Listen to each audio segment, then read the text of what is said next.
Welcome back to the show. Many thanks for staying with us. In 2019, China experienced an epidemic. Many were reporting of pneumonia-like infection, which later turned out to be the COVID-19. As the disease spread across the world, the WHO declared it a pandemic. Ghana was one of the many countries that experienced the shock of having to deal with a pandemic unprepared. COVID-19 exposed gaps within the country's health system. But it is not the only epidemic which has exposed our readiness or otherwise to deal with epidemics. There is the annual outbreaks of cerebrospinal meningitis, CSM, and related deaths each year. Joining us for this conversation is Dr. Franklin Asiedu-Bequeng, Director of Public Health, the Ghana Health Service. He was in charge of disease surveillance at the time Ghana recorded its first 2 cases of COVID-19. He's well grounded for this conversation. Also, Doc, thank you very much for your time. Dr. Bequeng, welcome to the show. Thank you very much. Well, I also have connecting with us via Zoom Dr. Ernest Kenu, who is a senior lecturer, Department of Epidemiology and Disease Control at the University of Ghana. He has a number of books and research in the area of our conversation to his name, including field epidemiology, that is the use of geographical information systems in investigating outbreaks, etc. He'll be joining us much shortly. But let's begin with Dr. Bequeng. Doc, thank you very much. First of all, let me start by taking your overview of how we have done so far, comparing, of course, with how the best countries have handled it. Thank you very much. Let me say that as a whole, I think that Ghana is not doing bad in terms of how we have handled this pandemic. If you look at the situation that we are in terms of numbers, in terms of deaths, in terms of people at the hospitals, we can see that we are reasonably doing much better than some of the well-developed countries, because we actually appreciated the extent or the disruption that can follow the outbreak, and we responded quite early.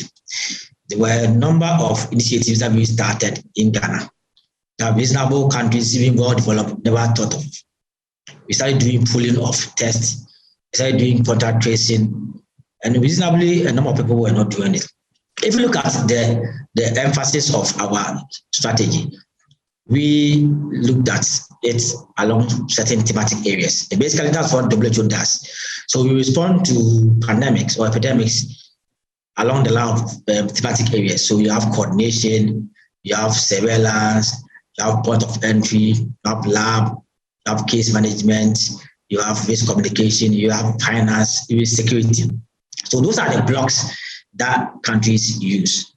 And we have been using these structures over the years. So it is not COVID that allowed us to implement these things. Let me say that Ebola was a stepping stone that countries were supposed to get themselves prepared.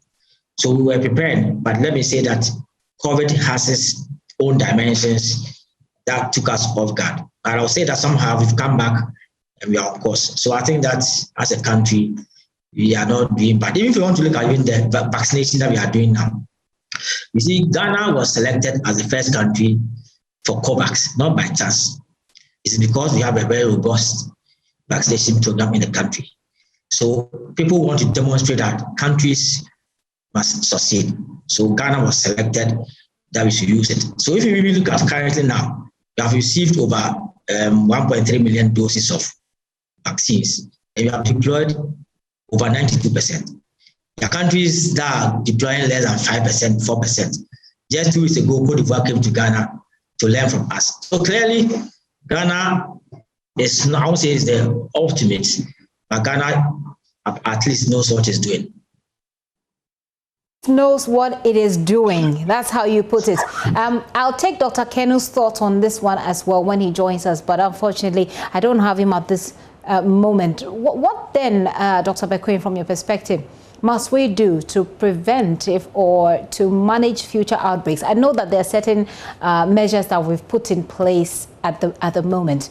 Can you review these measures we've put in place and tell us whether or not I know you've already said we're doing well, but let's look at, let's look at it from a very realistic perspective, reviewing the measures we've put in place to whether or not it fits our plans or our readiness when it comes to another outbreak, should we encounter any. So in that case, you try to look at it also on the lines of the thematic areas. So you say coordination. So coordination, you ask yourself, do you have a coordination set up in the country? A coordination is at level. So you have coordination at the national, regional, and district. At the national level, we have a task force. But prior to even COVID, we have what they call the Inter-Ministerial Coordinating Committee. So this is a committee that exists and that gives oversight of public health emergencies in the country. When we had COVID, because of its destructive nature, it was raised up. So now you have the task force being chaired by the president himself and then the vice president as a co-chair. So that gives the coordination setup that exists. If you go to the regions, we have what they call the public health emergency management committees. And these committees are actually chaired by the regional minister. In the case of the district, it's the district chief executive. So you need a political craft to be able to have oversight of pandemics or outbreaks. And that is the setup that exists. So that's the coordination setup that exists in the country. And let me stress that it's not COVID that brought about these structures. We are running what we call the IDSR, and that is the setup. So you go to the next one, which is about port of entry. That is a challenge. Ghana has over 50 approved port of entries, but not all of these port of entries have basically manned port health staff. So in that case, how do you ensure that you have integrity at the port of entries? So what we try to do over the period is that we rely on others like the immigration, national security, to kind of complement what our port staff do at these areas. So when we had, let's say, COVID, the issue was the first cases are going to come for the airport. At the early stages of the outbreak, it was how ready is the airport? And at that time, we were using these non-contact thermometers, we have scanners. But let me be clear, you can never stop COVID from entering your country. But we try to put in measures to see whether we can detect it. We did a lot of tests at the early stages, but we could not detect COVID at the borders until COVID entered. Then if you enter your country, you need to have a surveillance system. The surveillance system, you use it based on your case definitions. So let me say that we were able to detect our first 2 cases in country quite early. And then later on, I'll say that the cases cascaded. If you go to the lab, one of the things that you need as a country is your detection. So luckily, we have 2 main labs in the country. We have Noguchi, that KCCR. That helped us to detect our first 3 cases. 2 were detected in Noguchi and 1 in KCCR. But it was not enough. So going forward, we said, let's expand our testing capacity. So now as I speak, we have almost about 40 labs that are actually doing COVID testing, and about half of them are private. So in terms of lab capacity, we have expanded. If you go to case management, where are we managing cases? We started with only 2 places. We had Tema, we had Rich. These 2 facilities had only 14 bed capacity. And then how can you manage a pandemic? So with time, we had to expand. And let me say the private sector has been very generous. We have built up this infectious disease center. So now as I speak, we have 73 treatment centers across the country. Then we also need to look at isolation. Ghana has never had a situation whereby we manage cases based on isolation. So we have to bring it on board other facilities like the Pentecost Church. They give us their facility somewhere in central region. That will help us to manage isolation cases. So that one also helped us to kind of isolate cases that were asymptomatic. And then the next one is about risk communication. Let me say that we are in an era of aggressive communication or social media. And let me say that we are grateful for the media also being supportive. And that's why when we're giving this vaccination, though principally the media is not the first line, but we think that media sets the agenda. So media has generously been part of this exercise, and we have been supportive. And as I said, the fight against COVID is not we and them. It's actually we, all of us. And I think that so far we have been fighting together to address the challenges. So if I want to look at it holistically, Ghana has progressed over the period, and for the first time, there has been a lot of financial support from the central government, from partners, because you cannot address a pandemic without money. So those are the areas that I think that I would say. So if you want to talk about Ghana's progression from March I will come back to this, Doc. I'll come back to this, Dr. Bequin. This is very comprehensive, I must say. A very long list. Let me bring in Dr. Kenu, who is Dr. Ernest Kenu. He's a senior lecturer at the Department of Epidemiology and Disease Control at the University of Ghana. Doc, thank you for your time. Good afternoon. Good afternoon.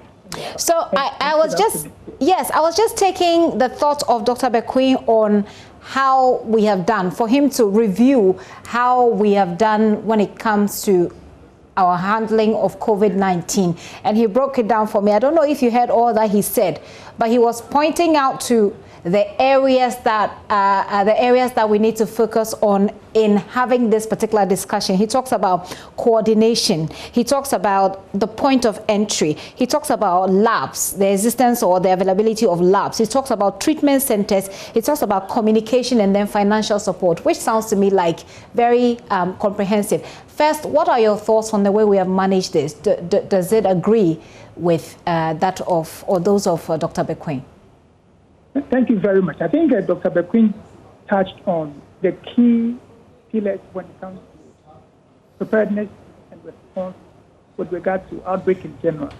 So these principles or pillars are appropriate. And I must say that that's exactly what the country did, ensuring that the coordination, the lab, the surveillance, the rapid response team, the point of entry, the risk management, the risk communication, case management, infection prevention and control, logistic management and procurement, all these things were put in place. So that is one of the reasons why you'll be able to tell that the country was mentioned among the few countries in the world that were doing very well when it comes to COVID response.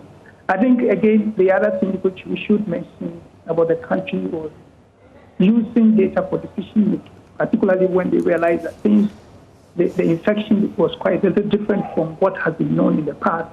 They looked at the available data.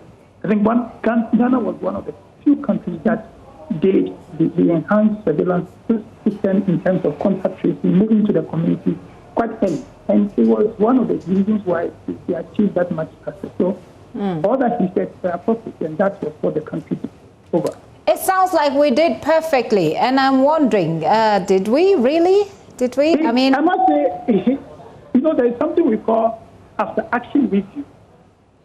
When you respond to an outbreak, afterwards, you go back to look at what did we do right, what did we do wrong. No one will say that we had everything 100%. There were things that would have done better on hindsight. Okay. But on the average, when you compare what you did with respect to the resources that are available, how you put your team together, yes, you can rate yourself that you did fairly well. And that's basically what I'm saying. That. Okay. And again, as we speak, on a weekly basis, the country meets. The country is meeting, looking at the cases that are coming, thinking through, looking at the data, doing all sort of modeling just to show that are we on top of the issue or will be taken by surprise. Because look at India and the other countries. They were doing fairly well. But suddenly, things are out of hand. COVID, nobody will say that you are an expert. You should always keep your eye on the ball for you to be sure that you keep your country safe. And it's interesting that you mentioned India, because India is actually where we got our first vaccines from. So for anybody to think that this country would have relapsed the way it has, nobody probably would have thought of it. So you talk about the review of what we did well and what we didn't do well. From your perspective, what can we, or what could we have done better? And we're saying this in the context of preventing or managing future outbreaks. I think with the first wave, one of the things which obviously came out that we did not do very well from the beginning was engagement of community leaders. But you will notice that when we had the second wave and when we introduced the first wave, that was one of the high point. You saw the king of Ashanti Kingdom coming all out there with his entire troop following him, and they start the battle. There's nothing that I'm saying that if the leader of my whole kingdom has taken the battle, and this was not done only in Ashanti region, but in all the regions that were having vaccination, you saw the kings, the community leaders, the opinion leaders were part of the team that took the vaccination and helped to break the hesitancy that people had right from the beginning concerning the battle. So we knew that we had a challenge in the first wave without engaging them very well. Our community engagement was not the best. But immediately we saw the second wave, and then we had the opportunity to introduce vaccines. They were the first group of people that were brought on board. I keep saying that, remember, when a disease gets into the community, it takes the community to overcome that disease. And so, if we fail to engage the community properly, this disease will not go away. That is why we should go back again, that the community needs to keep doing what we are supposed to do. If we all stop washing our hands, let me go back to India and tell you that what happened. They also started that, the disease is gone. They started their celebration. They started their festivities. People stopped wearing the mask, stopped washing their hands, and suddenly, boom. So if Ghana thinks that we are out of the woods and we stop washing our hands, we stop using the face mask, our gatherings are becoming longer hours than expected, then suddenly you just need just a case. Remember, the entire COVID problem in this country were introduced by just 2. So you don't need so many cases before you know that you're going to be in trouble. Right. Just one single case can throw us out of control. So we need to make sure that every individual is on board. We keep our eye on this. And I'm glad that WHO has come up with new criteria for monitoring the various thresholds. And this monitoring should not only be done at the national level, but only at the sub-national level.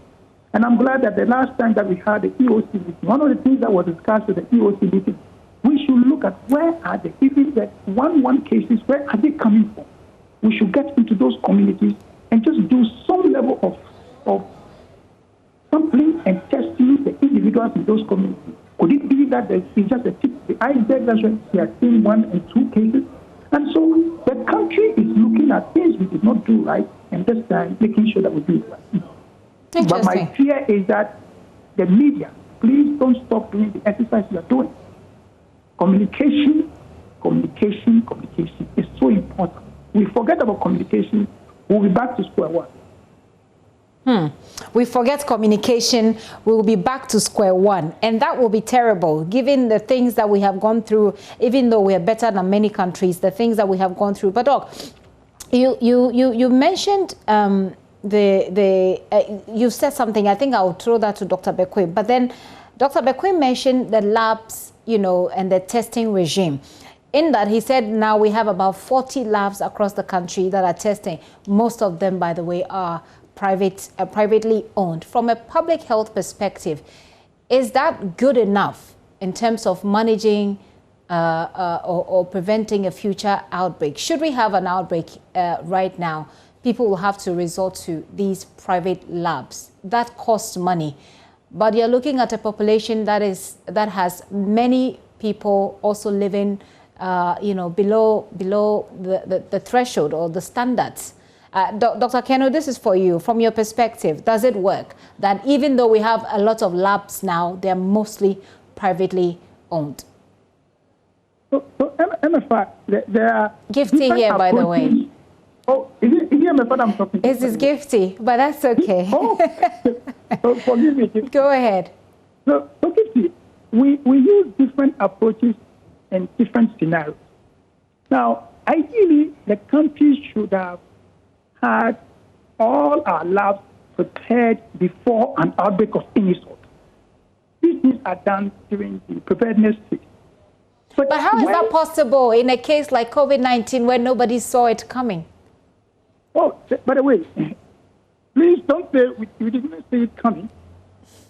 If we are following the natural trend, we know that every now and then epidemics pop up here and there. And it is up to all of us to make sure that our system becomes more robust. It's not only dependent on government, but it looks at the entire system that we have.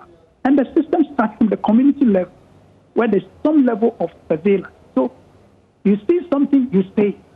You've seen that people are having some form of a disease or something which is strange, which is not common. You need to report that. So if the community level's form of surveillance is poor, you notice that the other parts will not be falling in place. And so if you are in the state of emergency, you need to look at other pragmatic ways of solving the problem. So government bringing private facilities on board is the right thing to do. Yes, it may cost you, but remember, there are some of them that were doing the test for free because government was providing reagents for them. And in that case, in a pandemic situation, all these facilities that you think will be charged, they will be at a loss because the time will come that they will not even have anything to do. Because who will come? Nobody will come. So the more we all put our heads together, solve the problem quickly, we can all go back to a normal state. I'm sure that your institution has been badly affected by COVID, whether you like it either positively or negatively. And that is why you almost always talking about COVID, because you want this to be properly controlled. So the labs that were brought on board, it was a good strategy. Okay. Are they making benefits? Some may be making benefits. But the benefit that they are currently making will not outweigh the benefit that the country is getting now. Because imagine we are only using Noguchi. When Noguchi is overwhelmed or KCCR is overwhelmed, what will happen is that there's a possibility of contamination and they themselves getting infected. Can you imagine if we have 5 lab personnel and all the 5 lab personnel get infected with COVID because they are tired and they start getting contamination? You can read about what happened in Liberia concerning Ebola when some of the lab personnel got themselves contaminated.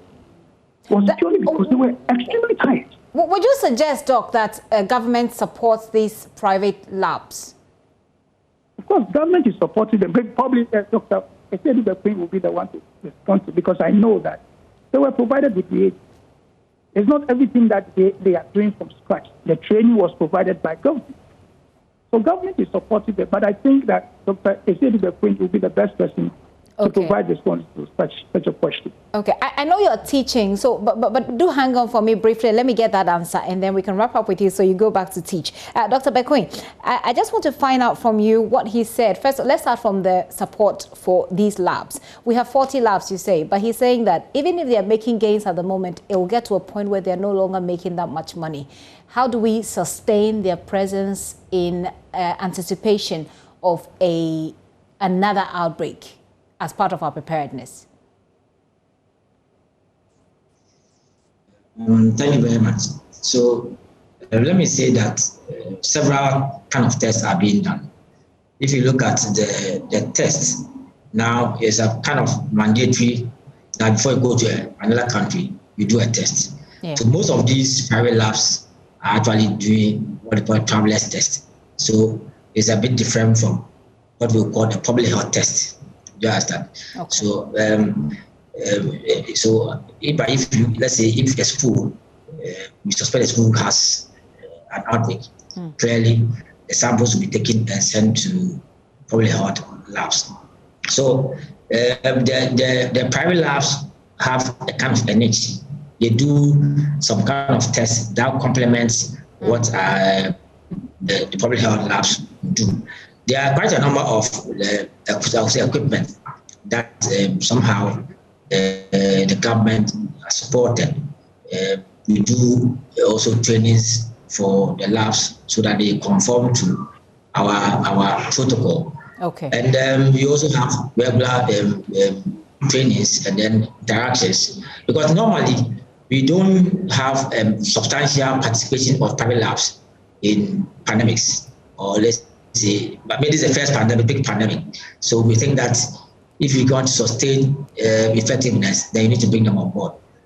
The only challenge is that at times they need to fully get the cases into our electronic system. And that has been a bit of a challenge. Okay. But with regular engagement, we'll be able to address that system. So far, I think that the presence of the private lab has complemented our existing public health labs, and I think it's not bad for our system. Let's wrap up this conversation, Dr. Bequin. Dr. Kenneth indicated that there is the need to, so there are, today I heard that there are 0 cases in places like the Upper East, etc. But there are also cases, although a few, there are still some cases. Dr. Kenneth suggests that there is a need to, I mean, this presents us an opportunity to go into these communities and do the, tracing to find out where these, even if it's just one, where is that case coming from? Because the country experienced the outbreak through, let's say, 1 or 2 people. Are we doing that?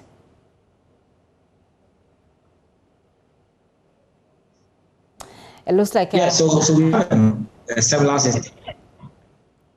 Hello? Yes, Doc, go ahead.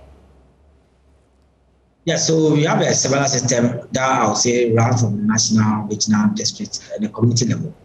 So somehow we try to engage our persons to be looking out for possible cases, what we call suspected cases, and then as early as possible to bring them to the health facility to be tested. Okay. So just 2 days ago, we had a meeting and Dr. Kenneth was on. I think he thought about that issue.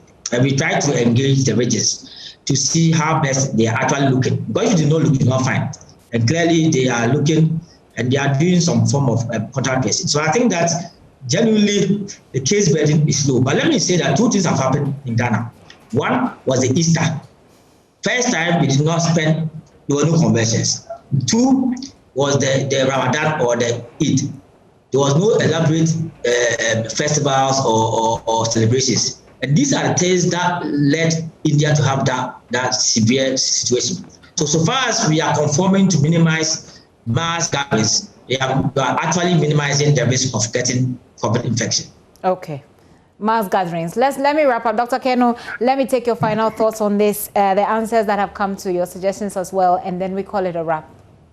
Yes, so all that I would say is that what we need as a country is to make sure that we strengthen our response, and at the same time, we continue with our preparedness.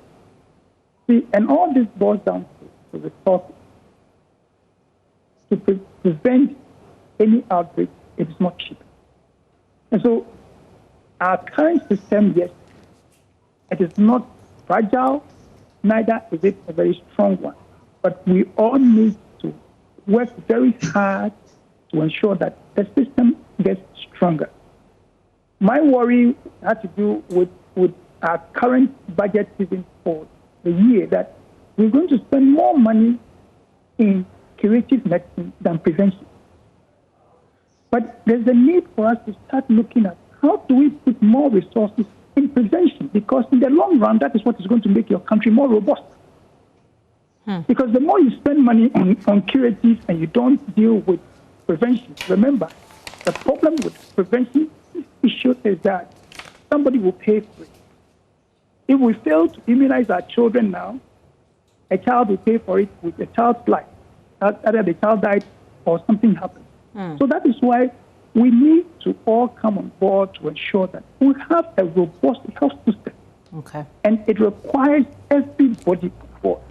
Communication, the infrastructure, the human resource, the workforce, making sure that the entire system sees the health delivery as one goal. And the outcome is to have a quality service delivery for every single Ghanaian. You don't need to leave your place before you get the best of care. But you have a system in place that when you are unconscious, and that is what I said the last time when I had a discussion with a number of individuals, I was telling them that, listen, in this country, so long as you are conscious or you are vertical, you'll be able to move through everything. But when you get unconscious, that is when you understand the importance of a functional system. It is you only get to see the importance of that system when you are unconscious, because when anyone gets unconscious, it's the system that takes care of you. Right. But the way we are running, if we are not careful, we'll get to a place that when we get unconscious, our system cannot survive or cannot sustain us. And that's why we need everybody on board. We need to make sure that we support every single pillar under that component. Okay. And I mentioned the pillar, which I'll end by saying that we need to make sure that the pillar of coordination, lab system, the rapid response team, risk assessment, point of entry, case management, infection prevention and control, logistics, procurement and supply, all these are taking good care of. Right. Then you and I can comfortably sit in our rooms, watch television, and when there's a problem, they call you, your auntie is not feeling well. You're not worried because you know that the system will take care of them. We'll be able to take care of it. Interesting. Interesting. Dr. Kenu, thank you so much for your time. Dr. Ernest Kenu there, he's an epidemiologist with the University of Ghana, joining us there. But Dr. Asiedu Bequim, let's take your final words on this one as well. Yes, thank you very much. I think that you want to commend Ghanaians for sticking together to try and address this big hurdle. It's not over yet, but I think that if we continue to stick together, adhering to the protocols, then we are likely to overcome the challenge. We want to employ all Ghanaians that we are doing vaccination. We don't have the right numbers yet, so we still need to make sure that we are wearing our mask regularly. We need to make sure we are maintaining our social distancing. We need to make sure that we are washing our hands with soap and water. Then we can be sure that we can overcome the threat of COVID. So we want to wish all Ghanaians the very best, and let's fight together to defeat COVID. Thank you very much. But the point still remains that the mass gatherings, it's a very dangerous thing to do if you want to prevent COVID-19. Those are my takeaways. Doc, thank you so much for your time. Mass gatherings, certainly a dangerous thing to do if you want to prevent COVID-19 spread. And as Dr. Kenu said, you don't need too many cases for it to spread around. As our cases started with just 2. And that's the point I want you to take home with you this afternoon. I'd love to hear from you once again. 0540-109-009. Dr. Asiedu Bequim there, you heard him over there. Let me move away from this story whilst we pledge that we'll keep ourselves safe.